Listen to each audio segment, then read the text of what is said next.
V imenu Očeta in Sina in Svetega Duha. Amen. Hvaljen Jezus.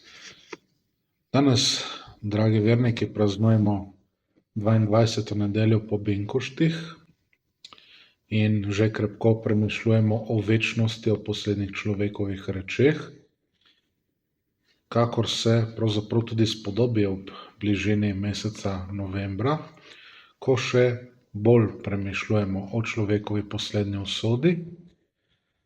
Danes sicer tudi je misijonska nedelja, tako da tudi o tem našem poslanstvu vseh nas kristjanov, katoliških seveda, drugi niso zares kristjani, tudi moramo premišljevati. Tako da v tej zavesti svoje grešnosti, krhkosti in majhnosti na začetku mašo vzklikamo skupaj s psalmistom: če boš gledal na grehe, Gospod, kdo bo obstal? To je ta znameniti psalm iz globočine: kličem k tebi, Gospod. Tako da to je ta vstopni spev. Grehi so v latinščini dobesedno imenovani krivice in to je zelo pomembno, ker bomo tako razvili, se bomo k temu vrnili v tem premišljevanju. Torej gre za vse tisto, kar storimo v prvi vrsti proti Bogu, njegovi ljubezni, njegovi milosti, in kot smo zadnjič ugotavljali, se to nujno prenese tudi na naš odnos do bližnjih, začenši z našimi najbližjimi, torej začenši doma. To spoznanje grešnega človeka, čeprav z eno veliko mero upanja in vere in tako, se potem ponovi v Kirije, torej Gospod, usmili se, Kristus, usmili se, ko se 9-krat vzklika to. In seveda z ugotovitvijo, da nam Bog te milosti naklanja, se pravi v Kirije, v tej zbirni prošnji, glavni mašni prošnji, zbirni, kot smo že večkrat povedali, ker se zbere vse molitve, vse prošnje vernikov in jih potem mašnik izroči Bogu v tej zbirni prošnji ali kolekti. In potem v darovanski prošnji tudi imamo to. Se pravi, Bog se nas usmili, če smo seveda ta pravi, skesani in tako, in nam podari vse potrebne milosti. On je tisti, ki nas seveda dviga iz te globočine, ki je bila omenjena v tem vstopnem spevu. Torej, prosimo tudi za širjenje katoliške vere, pro fidei propagazione. Tudi to sporočilo, ki ga je treba ponesti med ljudi. Namreč, mi smo grešniki, ki se moramo zavedati te svoje majhnosti, krhkosti, biti ponižni, skesani, ampak tudi prenesti to sporočilo. Bog je tisti, ki nas dviga, ki nam nudi vse potrebno, da v teh bojih tudi zmagujemo, da smo tudi nekako kljub vsem okoliščinam in tako naprej dobri, mislim, tako v svojem srcu zadovoljni, vedri pravzaprav. To je tisto, kar je pomembno. Kljub temu, da so neke ovire, neke take stvari, da je tudi vedrina v nas in da na tak način se spopadamo z vsem, kar pride pač v življenju. Tako da tu je na mestu vprašanje iz 8. psalma: kaj je človek, da se ga spominjaš, ali sin človekov, da skrbiš zanj? Torej, na to vprašanje odgovarja evangelij te nedelje: človek je Božja podoba, vsak človek. Ampak ta Božja podoba se velikokrat zabriše, po krstu sicer ostane tisti neizbrisni pečat, to je ta Božja podoba, globoko v nas vtisnjena, ampak z našimi grehi se pa izgubi ta bogopodobnost, ker smo bili ustvarjeni od Boga po njegovi podobi in podobnosti ali sličnosti. Torej, to kaže na dvojno učinkovitost zakramentov, ki delujejo sami po sebi po eni strani, po drugi strani pa potrebujejo naše sodelovanje. Na to se sklicuje sveti Pavel v Berilu, ko pravi, da je prepričan, da bo Bog v nas začeto delo tudi dopolnil. Se pravi, bili smo krščeni, potem tudi birmani, potem nekateri smo prejeli mašniško posvečenje, nekateri ste se poročili in tako naprej. Se pravi, tam se je neko delo začelo z našim sodelovanjem, torej je potem dovršeno ali pa se dovršuje to delo. Torej vsi sakramenti, ki so učinkoviti že same po sebi, torej milost sakramentov, ki jo nosijo, ko jih prejemamo in tako, ampak potrebna je še druga razsežnost, namreč naše sodelovanje z milostjo, da bi se to delo, to Božje delo v nas dopolnjevalo, dopolnilo in tako naprej. Tukaj velja reči, da vedno, zlasti pri svetej maši in tako, je to bolj Božje delo, kot pa naše delo, kar se je seveda v zadnjih desetletjih oziroma že kar nekaj desetletjih zabrisalo oziroma popolnoma pozabilo. Se pravi, to je ta opus dei, pustimo zdaj prelaturo in tako naprej, ampak govorimo, da je Božje delo sveta maša, pravzaprav, to.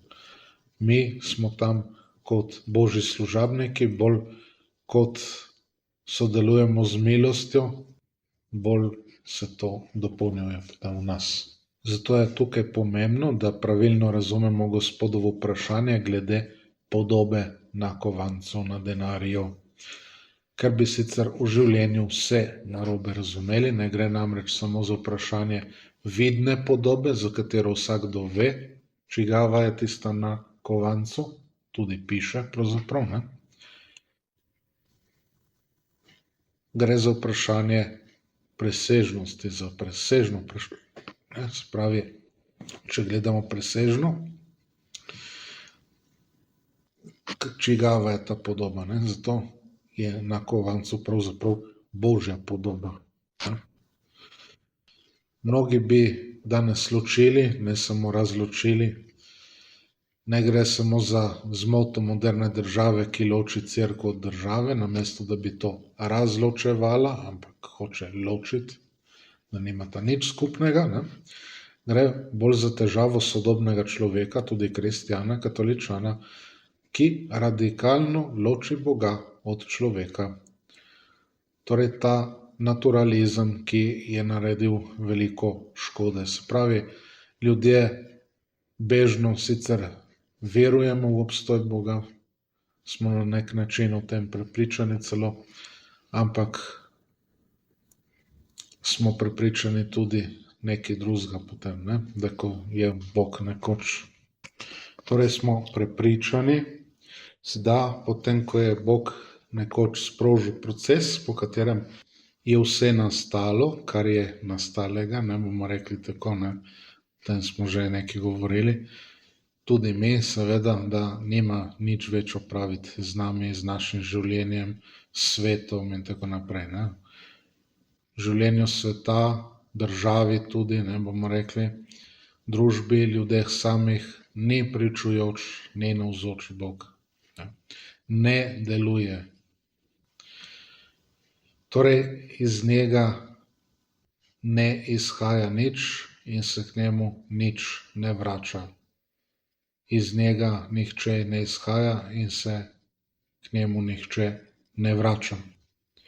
In to je ključna težava, ker gre za vprašanje delovanja Božje ljubezni, Božje milosti. Brez te nič ne bi niti obstajalo, bivalo, mi nič ne bi mogli, kot nam lepo pravi binkoštna pesem Slednica. Saj brez tvoje milosti človek poln je bednosti, k sreči nič ne priduje.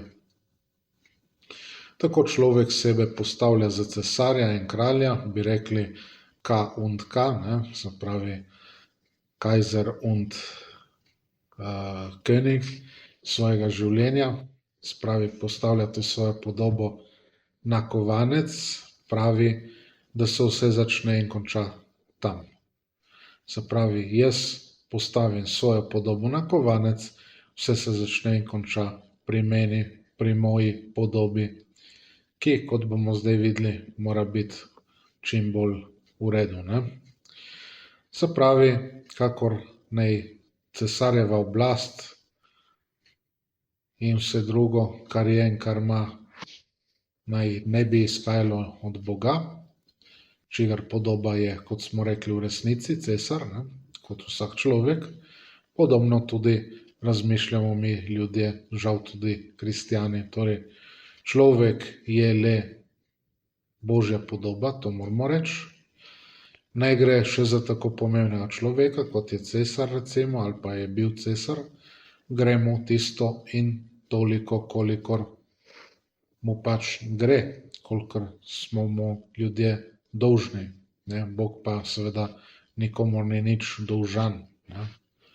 Ampak je vse stvar njegove milosti, koliko nakloni, ne. Se pravi, lepo rekel tam Don Camillo, da Bog ima samo pravice in mi do njega samo dolžnosti, ne. Tako da to je tisto, ne. Se pravi, absolutna oblast gre samo Bogu.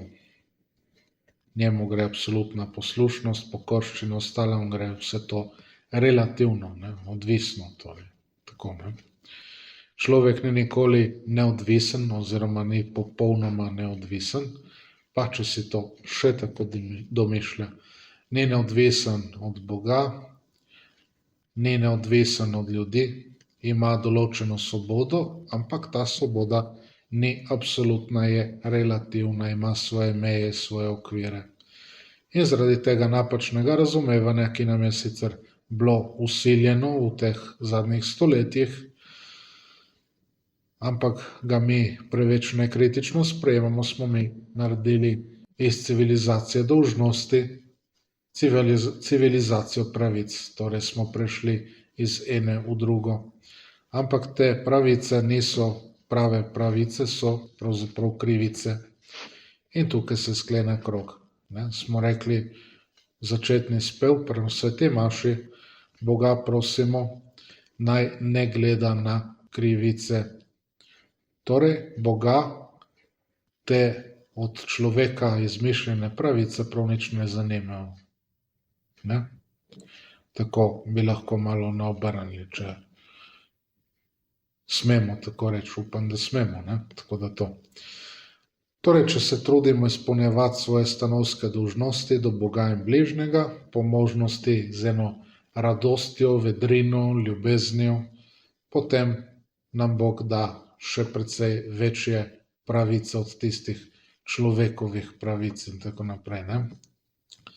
To vidite, to je krščanska civilizacija, ki je edina prava civilizacija, druge so vse necivilne, torej nečloveške, ne. Ker pravice postanejo krivice in še bi lahko rekli o drugih zadevah kaj. Torej, to je to dopolnjevanje dobrega Božjega dela v nas z našim sodelovanjem. Koliko lepše je, če krenemo še onkraj teh naših dolžnosti, da preidemo v en pravi ljubezenski odnos, popolne podaritve in žrtve samega sebe, kar je že v sami Sveti Trojici, kar nam kaže naša nebeška Mati Marija, ki jo posebej častimo v mesecu oktobru, še v drugih mesecih, ampak zdaj pač rožnovensko Mater Božjo, ne. Spravi, tako častimo. In mnogi svetniki, recimo tudi sveti Peter Kanizi, ne, ki je vse razdal, se je tako žrtvoval za uboge in tako naprej, ne, nam daje lep zgled tudi tega.